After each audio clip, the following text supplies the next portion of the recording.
দিনটা ছিল শনিবার আর আমার ছিল ডক্টর চেক আপ। তো রিপোর্ট দেখে ডক্টর বললেন ইমার্জেন্সি ভর্তি হয়ে যেতে। কথাটা শুনে আমি প্রচুর ভয় পেয়ে যাই, কারণ আমি এতটা তাড়াতাড়ি এক্সপেক্ট করিনি যে আমার এত তাড়াতাড়ি ডেলিভারি হয়ে যাবে।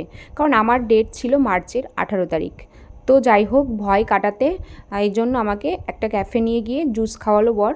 আর যেহেতু আমার ডেলিভারি তাড়াতাড়ি হয়ে যাচ্ছে, ডেট তাড়াতাড়ি দিয়ে দিয়েছে, তো আমার ডেট দিয়েছে 26 তারিখ বুধবার, মানে শিব পুজোর দিন। তার জন্য আর দেরি না করে পরের দিনই বেরিয়ে পড়ি বেবি বাম্প ফটোশ্যুট করতে।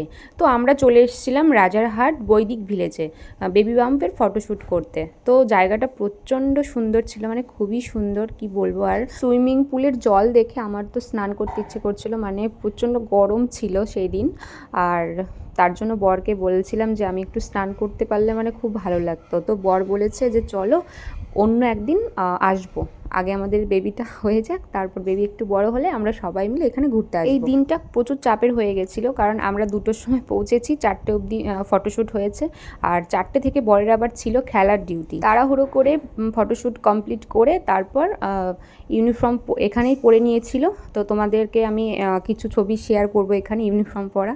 তো ফটোশ্যুট আমাদের কমপ্লিট। দেখো এখন যাব হচ্ছে বাড়ি। আর হচ্ছে আমাকে গাড়ি বুক করে দিয়েছিল, তো গাড়িতে করে আমি বাড়ি চলে এসেছিলাম, আর ওইখান থেকে বাইকে বর চলে গেছিলো ডিউটিতে।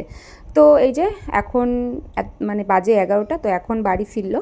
তো যাই হোক, ভিডিওটা তোমাদের কেমন লাগলো কমেন্টসে জানিও। যদি ভালো লাগে তাহলে লাইক কমেন্ট শেয়ার করে দিও। দেখা হচ্ছে নেক্সট কোনো মিনি ব্লগে। ততক্ষণ তোমরা সবাই ভালো থেকো, টাটা।